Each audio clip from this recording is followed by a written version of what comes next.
30 seconds. Forward. Contact light. Okay, engine stop. Tranquility Base here. The Eagle has landed.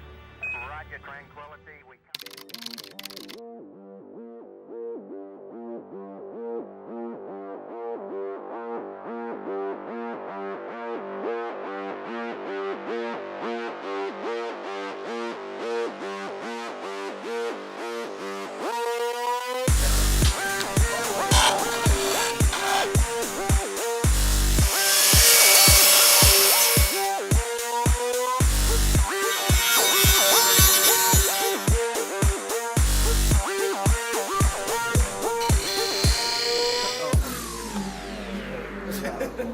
We're trying to do a mile-high rocket with a pound payload.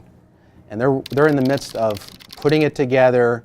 They have to go what's called through flight readiness review, and we'll pre-do that all here. Make sure all the specs are met, meets the actual simulation. It's a one whole semester project. You do the learning and small little projects in the first semester, fire off those little Estes rockets.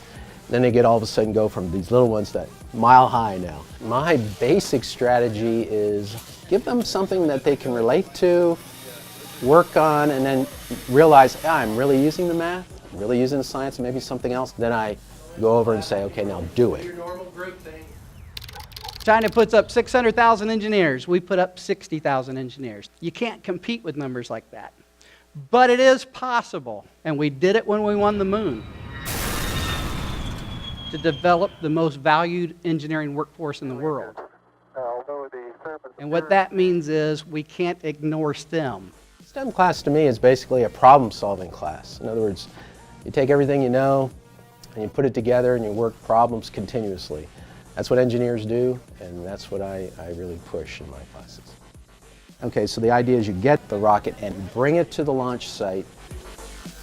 You have these mentors there making sure that you meet their requirements, because they're pretty safety conscious. If the design doesn't meet what you said it was, they won't let you launch. When students start calling companies and start asking questions, they're like, I've never had a high school student call me about this widget and ask me technical specifications and understand what they're talking about. When I first started this, I'd never built a rocket before. I saw the presentation, Brett did it at a STEM conference, and I was like, oh, you wrap all that intellectual process and critical thinking up into blowing stuff up. Are you kidding me? You know, that's awesome. That's perfect. And that's what I talk to the kids about. Okay, I had to look, I'm sorry. Ready for a real quick test on Charlie pad, waiting for Nessa to finish Alpha pad. Okay, get back with Chelsea, Mission Control. I think she's wanting to check out Alpha. I originally started a program 19 years ago working on these workforce skills.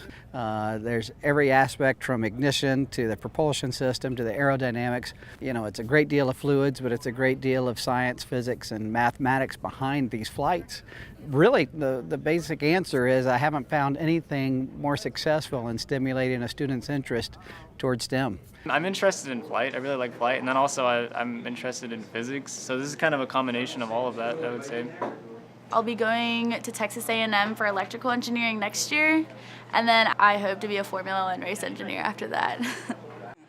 Well, you come into tent one, and they're working through the last minute checks on their rocket, and things come up as they do in life, and they have to work through the time crunch, talking to people they don't know, to people that are more knowledgeable than they are, and they have to critically think and problem solve under those conditions.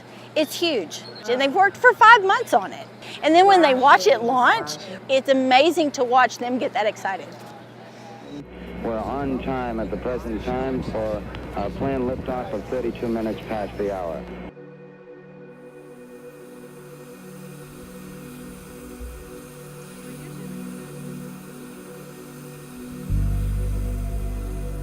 The members of the launch team here in the control center monitoring all still go at this time. I consider the rocket launch a success when they see it actually launch, right? And make it up there. Now, sometimes there's other issues, didn't meet the full height, didn't recover fully, but hey, it's a success when they see, you see their smile on their faces. They're like, wow, we did it, you know, it took off.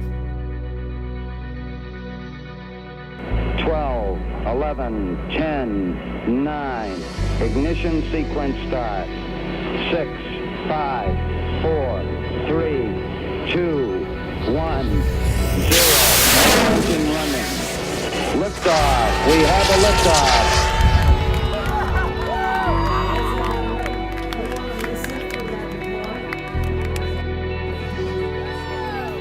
Brett really had this kind of utopian idea of, man, if I could give this curriculum to every high school in the country, we could really start to generate engineers at a phenomenal rate and really turn our country around. Imagine if we have 300 high schools doing this in Texas.